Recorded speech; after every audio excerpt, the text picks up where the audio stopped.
real life, as you can see there, and then we are showing you art as he captures these photographs. Our next guest has literally gone to the ends of the earth to capture and share images we might not otherwise see. His name is Paul Nicklen. He is a photojournalist who contributes to National Geographic. And this morning, we're talking about his new book called Polar Obsession. Good morning. Good morning. I'm obsessed with this book. There is something about you, your images, it seems like you have this innate ability to almost talk to these animals. They come right up to your camera. It's just, I think it's because I've lived there all my life. I grew up on Baffin Island, and I've been around animals since I was a kid. And it's all about communication and body language. You get close to these big predators, these big animals, as long as you move slowly, listen to their body language.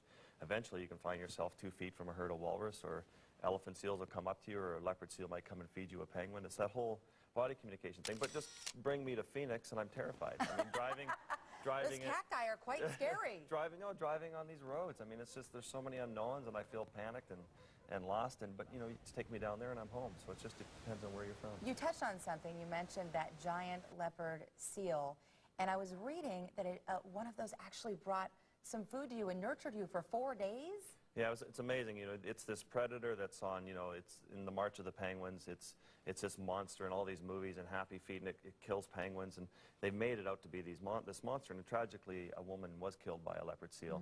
And so I went down to Antarctica to find out if this animal really was vicious or if it was a misunderstood predator. And so I got in the water with as many leopard seals as I could to see how they would react. And I ended up meeting a 1,000-pound, 12-foot long female.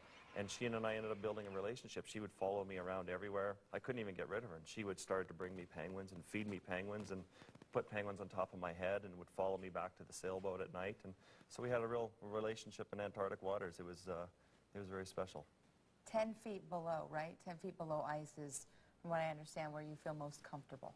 I love diving under the ice. It's so beautiful. You can imagine a studio room like this, but you know, you've got 10 feet of ice over your head. You drop down. It's 10,000 feet deep. And you can see for 500 feet. You ever push yourself too far? Oh, yeah, all the time. Yeah, I bet you do. I've been in trouble a few times, and that's how you discover limits. And you have to have a little bit of an adrenaline junkie to do this type of work. Well, with this book, you really play the role of photographer and writer. This is a fabulous shot here, Paul. Oh, how'd you get that? These birds, they're a very large bird with a 7-foot wingspan, and they're predators, scavengers. So this is what they do. They like to feed on things, and when they were done eating that penguin, they came to try and eat me. So they're trying to eat my head. Had them on my head and on my back. That's scary. Yeah, you're just being prey at that point. So you know they're not going to hurt you. Well, you'll feel that in this book. It's called Polar Obsession. Thank you for your time this morning. It's going to be at Mesa Art Center tonight? Mesa Art Center at 7:30. Hopefully we can get you out there and learn more about this book and also just see more of these images. April, how are we doing out there? The weather's looking nice. It's a little chilly. It's a pretty incredible job, snapping pictures of some of the most amazing things on Earth for National Geographic's magazine. But it's not as easy as you might think. Yetta Gibson has the story. I grew up in the Arctic and became a biologist. This is Paul Nicklen's workplace every day, the Arctic and the Antarctic. How can I reach more people? I thought, well, if I can become a photojournalist and bridge the gap between good scientific research and, say, the readers for National Geographic magazine and reach 40 million people with one story, then I knew that was the path that I wanted to do. And snapping amazing pictures of wildlife is not only his job, but his passion. And it comes with a lot of risk. When you're around animals all day long, it's like if you're driving on these highways around Phoenix all the time, you might have some good moments, a beautiful sunny drive in the morning or the moon coming up, and then all of a sudden you're in a fender bender. It's kind of the same thing in that world when you're immersed in the wildlife world.